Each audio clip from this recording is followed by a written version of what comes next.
कोरोनानंतर काहीसा दुरावलेला मास्क आता पुन्हा एकदा तोंडावर लावण्याची वेळ आलेली आहे। कारण देशात H3N2 इन्फ्लुएन्झाचा धोका वाढलेला आहे।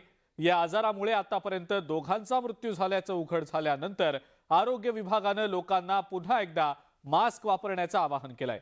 त्यामुळे ऐन उन्हाळ्यात मास्कचं पुनरागमन होण्याची शक्यता आहे। H3N2 इन्फ्लुएन्झाचा धोका वाढला। आतापर्यंत 2 रुग्णांचा मृत्यू झाल्याचं उघड। H3N2 वाढत्या संसर्गावर सरकार अलर्ट। नागरिकांना मास्क वापरण्याचं आवाहन। कोरोनानंतर आता देशात नव्या संसर्गजन्य आजारानं धुमाकूळ घालायला सुरुवात केली आहे। H3N2 इन्फ्लुएन्झामुळे आतापर्यंत अधिकृतरित्या दोघांचा मृत्यू झाल्याचं जाहीर करण्यात आलंय, ज्यात कर्नाटकातील हसन जिल्ह्यातील 82 वर्षीय व्यक्ती आणि हरियाणातील जिंद इथल्या 56 वर्षाच्या व्यक्तीचा समावेश आहे। पण हाँगकाँग फ्लू नावानं ओळखल्या जाणाऱ्या H3N2 इन्फ्लुएन्झाच्या मृतांची संख्या 10च्या वर असल्याचं सांगितलं जात आहे। त्यामुळे सरकार सतर्क झालंय।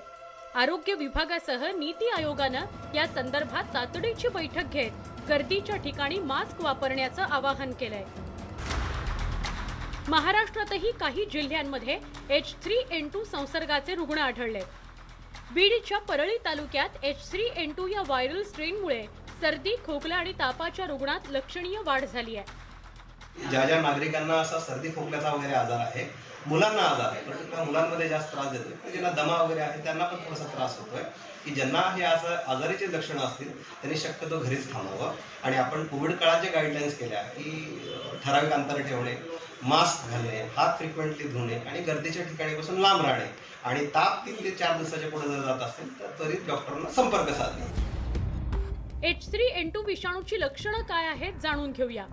इन्फ्लुएन्झा विषाणूमुळे श्वसन संक्रमण होतं। H3N2 हा इन्फ्लुएन्झा A चा उपप्रकार आहे। H3N2 संसर्गामुळे श्वास घेण्यास त्रास होणे हे पहिलं लक्षण। सर्दी, खोकला, ताप, जुलाब, उलट्या आणि अंगदुखीचाही त्रास होतो। इन्फ्लुएन्झा विषाणू हवेत वर्षभर राहत असला तरी हवामानातील चढउतारांमुळे त्याची तीव्रता वाढते। जानेवारीपासून देशात H3N2 इन्फ्लुएन्झाचे तब्बल 3084 रुग्ण नोंदवले गेलेत। त्यामुळे सगळ्यांनी काळजी घेण्याची गरज आहे। H3N2 पासून संरक्षण कसं करावं यावरही नजर टाकू। हा संसर्गजन्य आजार असल्यानं गर्दीच्या ठिकाणी जाणं टाळावं। मास्कचा वापर आणि सोशल डिस्टन्सिंग हा प्रतिबंधाचा सर्वोत्तम मार्ग। दीर्घकाळ खोकला आणि सर्दी झाली तर डॉक्टरांना भेटा। कोणतीही लस नसल्यानं H3N2च्या उपचाराकरता अँटीव्हायरल औषधं वापरली जात आहेत। तज्ज्ञांकडून H3N2 मध्ये अँटीबायोटिक्स न वापरण्याचा सल्ला दिला गेलाय। गरम पाण्याच्या गुळण्या करायच्या आहेत, गरम पाण्याची वाफ घ्यायची आहे। त्याचबरोबर आपला मुबलक आहार आणि आराम केला तरी आजारावर बऱ्यापैकी कंट्रोल करता येते।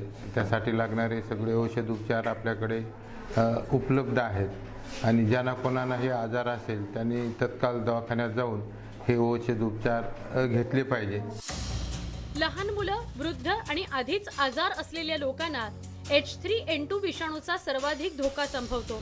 त्यामुळे या लोकांनी विशेष काळजी घेण्याची गरज आहे। H3N2 इन्फ्लुएन्झाचा धोका कमी करायचा असेल तर गर्दीच्या ठिकाणी मास्क वापरायलाच हवा। Bureau report, news 18 Lokmat.